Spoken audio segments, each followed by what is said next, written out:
When I think about the murder of Hayley Price, there are two things that are important. There's what I know and what I don't. Hayley Price, 17 years old at time of death, 5 feet, 5 inches, life cut short in senseless act of violence. I know that this is the most compelling murder in America. I know that the victim was a supple young girl in the prime of her life. And I know that she was killed by simultaneous gunshot stabbing, strangling, drowning. Ethel, have the police charged anyone with the murder? No charges have been brought. David, would you like me to email police with recommendations of people to charge with the murder? Not yet. What I don't know is who did it and why.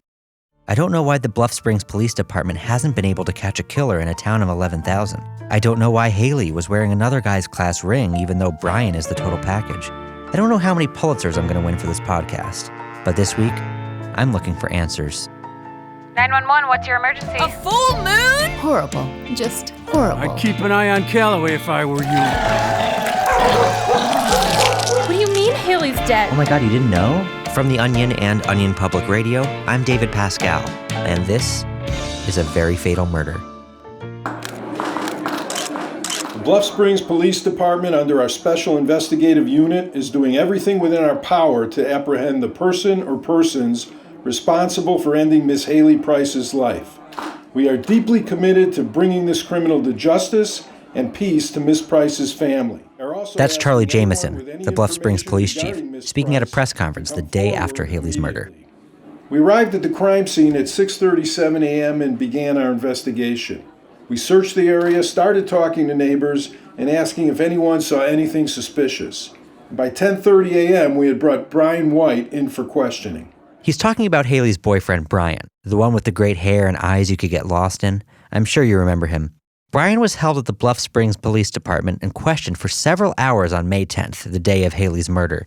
But the thing is, Brian's a really great guy. This was my first hint that the Bluff Springs Police Department had mishandled the case.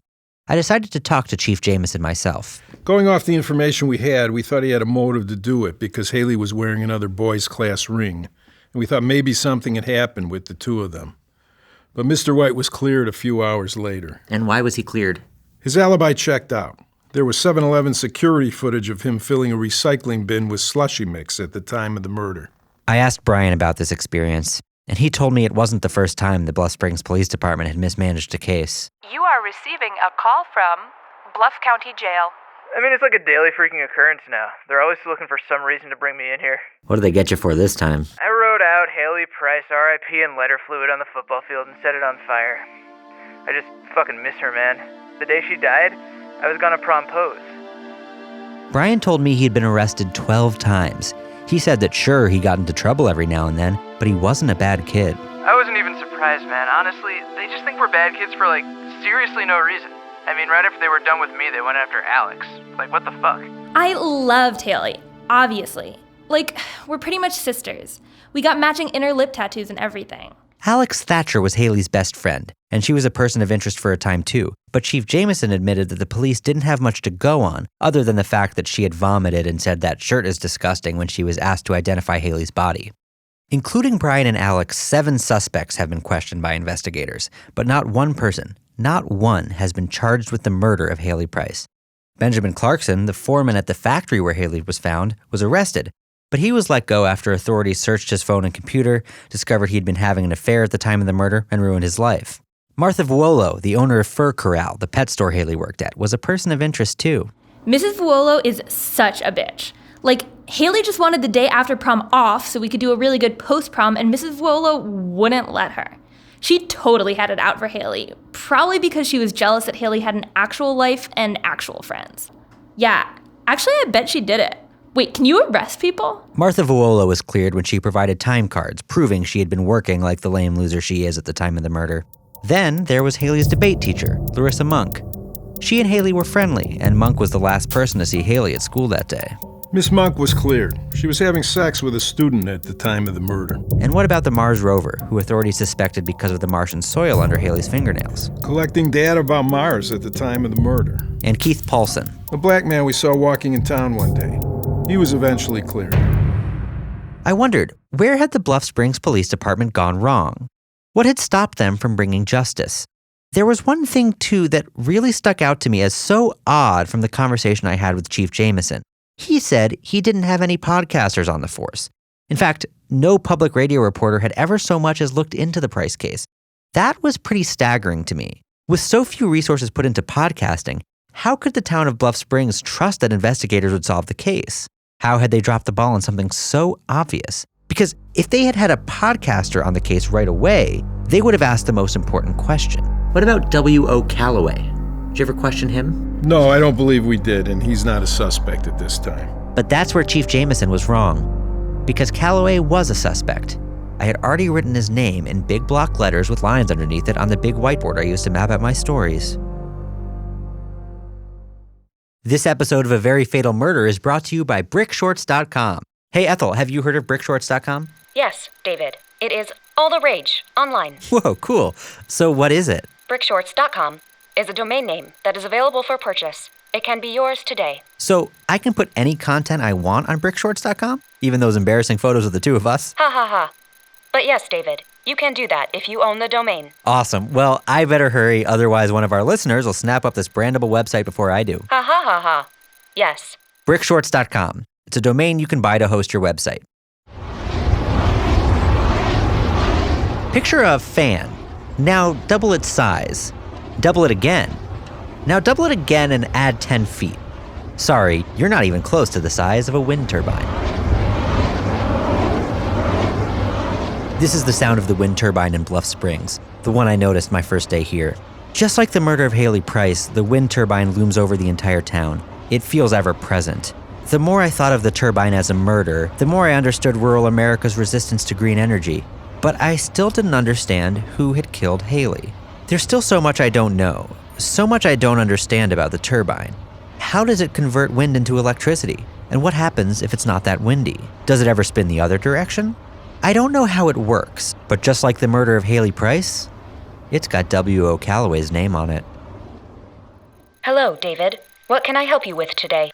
A. Find new murder case. B. Background research. C. Bounce ideas off each other about how the Bluff Springs Police Department has dropped the ball. B, please, Ethel. Certainly. I needed to find out more about W.O. Callaway, so I asked Ethel to research the Callaway family and look into any potential links between Callaway and Hayley. It turns out that the Callaway family has been here in Bluff Springs for generations. They originally founded the town as a shanty town to accommodate the workers of Callaway Industries. The Callaway family is associated with several businesses, including Callaway Ranching, Callaway School for the Blind or Idiotic, Callaway Digital Marketing, Tropicrazy Soda, Callaway W.O. Callaway's grandfather, W.M. Callaway, built the factory that Hayley was found in back when Bluff Springs was still a booming industrial hub. See, just about everyone in this part of the country worked in soda, specifically an amphetamine-laced orange soda called Tropicrazy. Bluff Springs was essentially built on Tropicrazy money, and the people of Bluff Springs are still nostalgic for the days when a young man could go down to the Tropicrazy factory and get a job with no trouble.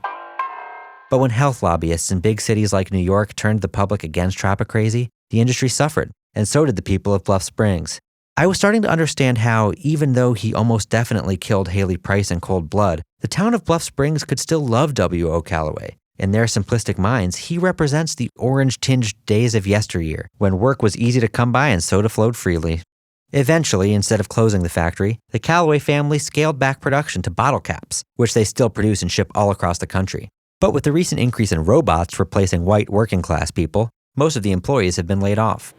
Okay, so I'm at the Bluff Springs Public Library, and I'm just trying to find out whatever I can about the Callaway family.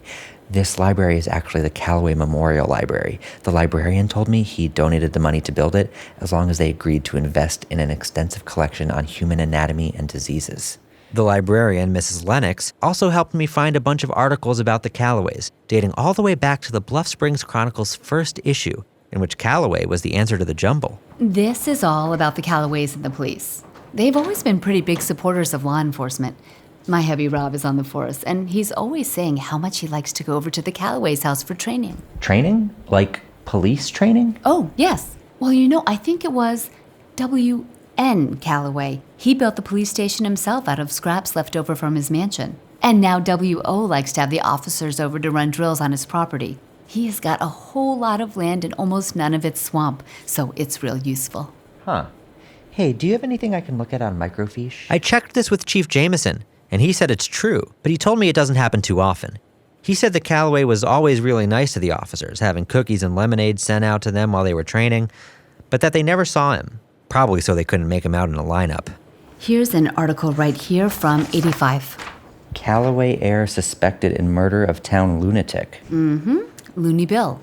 Then the next days. Younger Callaway walks free? Huh.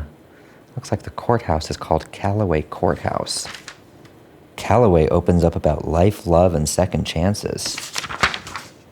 Oh, wow. Here's a picture of...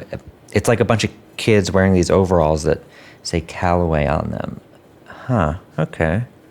It says Callaway Campers? Callaway Campers is a long-running youth enrichment program in which children are taught survival skills, like how to build shelters out of discarded bottle caps and light their clothes on fire for warmth. I scanned the rows of bright smiles and perfectly pressed uniforms, and there, third row, smack dab in the middle. Is that Hayley? Poor little dead girl? That sure is her.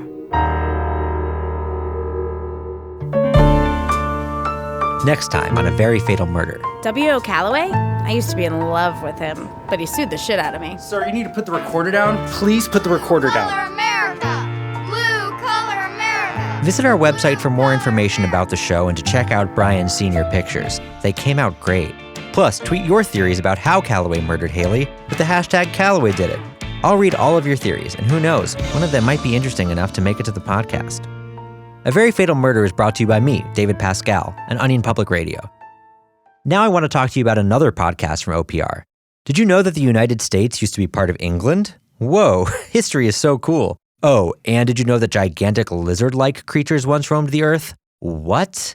These insane facts are the kinds of things you'll learn every week on the new OPR podcast, Truly Insane History Facts. Join host Audrey Chen every week and find out cool stuff like who the very first president of the United States was, and even what year Jesus was born. Subscribe to Truly Insane History Facts today. Reading. It's like listening, but with your eyes. And if you subscribe to The Onion right now, you'll receive 12 monthly issues of our award-winning newspaper to listen to with your very own eyes. Go to membership.theonion.com now to hear more.